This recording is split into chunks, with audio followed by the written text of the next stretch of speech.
Selamat pagi peserta didik kami kelas 10 MIA, 1 MIA, 2 dan kelas 10 IIS. Pada hari ini hari Senin kita akan kembali bertemu pembelajaran online kita. Kita pada hari ini akan memasuki pembelajaran kita pada bab yang kedua yang berjudul keanekaragaman hayati. Di sini ada kata keanekaragaman. Keanekaragaman itu berarti variasi atau perbedaan, sedangkan hayati itu artinya makhluk hidup. Jadi keanekaragaman hayati adalah perbedaan-perbedaan atau variasi yang terjadi pada makhluk hidup.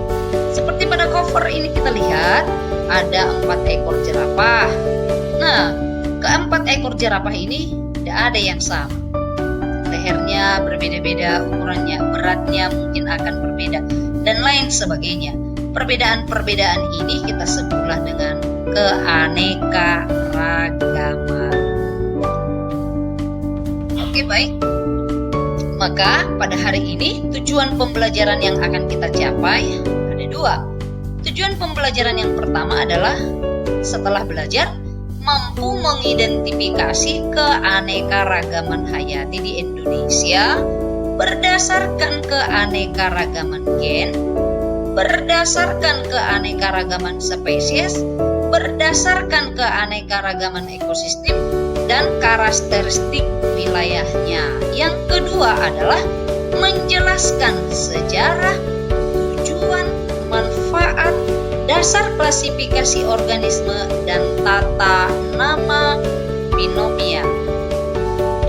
Oke, sekarang kita akan mulai mempelajari berbagai tingkat keanekaragaman hayati.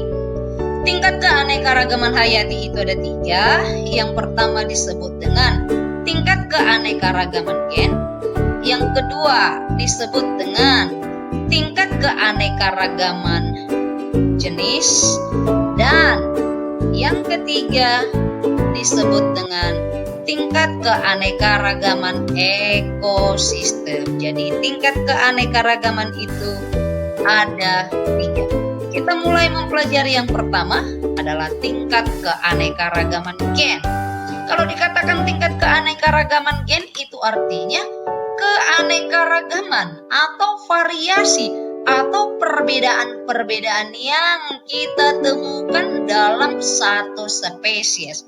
Satu spesies itu artinya satu jenis.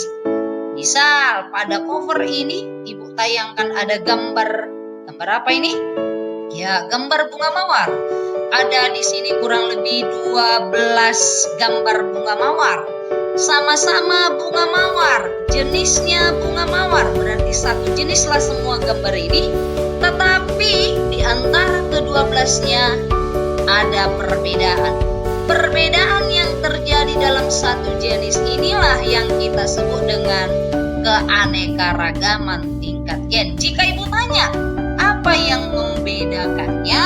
Sudah pasti jawabannya adalah adanya perbedaan warna.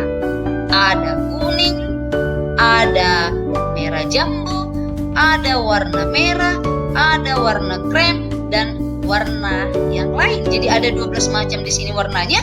Ke-12 macam ini, perbedaan inilah yang kita sebut dengan keanekaragaman tingkat gen. Oke, baik, maka yang kedua adalah keanekaragaman tingkat jenis. Kalau dikatakan keanekaragaman tingkat jenis itu adalah keanekaragaman atau perbedaan yang ditemukan di antara organisme yang tergolong dalam satu spesies. Artinya, keanekaragaman atau perbedaan yang kita temukan dalam satu kelompok makhluk hidup. Sebagai contoh, Ibu tayangkan di sini, ini adalah merupakan kelompok tumbuhan palem-paleman. Yang termasuk palem itu adalah aren, kelapa, dan pinang. Di antara ketiga kelompok ini, kenapa dibuat menjadi satu kelompok namanya palem? Karena tentu ada yang membuat dia sama, ada kesamaan, ada keserupaan. Jadi sekelompok makhluk hidup dikelompokkan menjadi sama karena ada persamaan. Bisa dipisahkan dia karena adanya perbedaan. Jadi ini palem-paleman ini, aren, kelapa, pinang. Kenapa dikelompokkan palem-paleman? Bisa kita lihat karena bentuk daunnya hampir sama, bentuk batangnya juga hampir sama, akan tetapi walaupun ada yang sama pasti ada yang berbeda. Jadi perbedaan di antara inilah yang disebut dengan keanekaragaman tingkat jenis. Oke, itulah keanekaragaman tingkat yang kedua. Sedangkan yang ketiga adalah namanya keanekaragaman ekosistem. Keanekaragaman ekosistem itu adalah perbedaan-perbedaan yang dapat ditemukan di antara ekosistem. Pada pembelajaran yang sebelumnya, bab yang pertama kita sudah belajar ada beberapa ekosistem di muka bumi. Sebagai contoh ada namanya ekosistem air, ekosistem darat, ekosistem air tawar, ekosistem air laut. Nah, walaupun sama-sama dia air, walaupun sama-sama dia darat, mungkin saja di antara tempat-tempat itu ada perbedaan. Apanya yang berbeda? Misalnya yang berbeda itu adalah susunan biotiknya, susunan makhluk hidupnya, dan susunan abiotiknya, susunan benda-benda yang tidak hidup. Jadi perbedaan susunan itulah yang disebut dengan keanekaragaman ekosistem. Pada tayangan ini perbedaan itu bisa kita lihat. Ada 4 gambar, keempat-empat ini adalah merupakan ekosistem air. Walaupun sama-sama ekosistem air, tetapi tumbuhannya berbeda-beda, berarti biotiknya berbeda. Hewan-hewannya mungkin di dalam berbeda, atau batu-batuannya dan yang lainnya akan berbeda-beda. Jadi perbedaan itulah yang kita sebut dengan keanekaragaman ekosistem. Oke, baik, itulah tingkat keanekaragaman yang ada di Indonesia. Yang pertama kita sebut sebagai keanekaragaman tingkat gen. Yang kedua kita sebut dengan keanekaragaman tingkat jenis. Dan yang ketiga kita sebut dengan keanekaragaman ekosistem. Baiklah, itulah keanekaragaman yang ada di Indonesia. Maka yang berikutnya adalah tujuan pembelajaran yang kedua, yaitu menjelaskan sejarah, tujuan, manfaat, dan dasar klasifikasi serta tata nama binomial nomenklatur.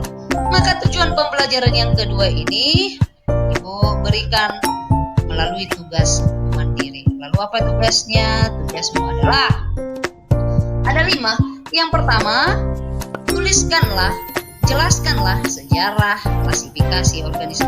Apa itu klasifikasi? Pengelompokan organisme. Jadi jelaskan bagaimana sejarahnya. Yang kedua, jelaskanlah tujuan. Untuk apa makhluk hidup itu dikelompokkan. Yang ketiga, jelaskanlah manfaat klasifikasi. Yang keempat, jelaskanlah dasar klasifikasi. Yang kelima, jelaskanlah tata nama binomial nomenklatur, atau yang disebut dengan sistem pemberian nama organisme. Jadi makhluk hidup yang ada di muka bumi namanya tidak asal diberikan, tetapi melalui suatu cara yang disebut dengan tata nama. Oke, kelima jawaban ini bisa kalian temukan di buku yang sudah kalian pegang, yaitu buku siswa biologi 1.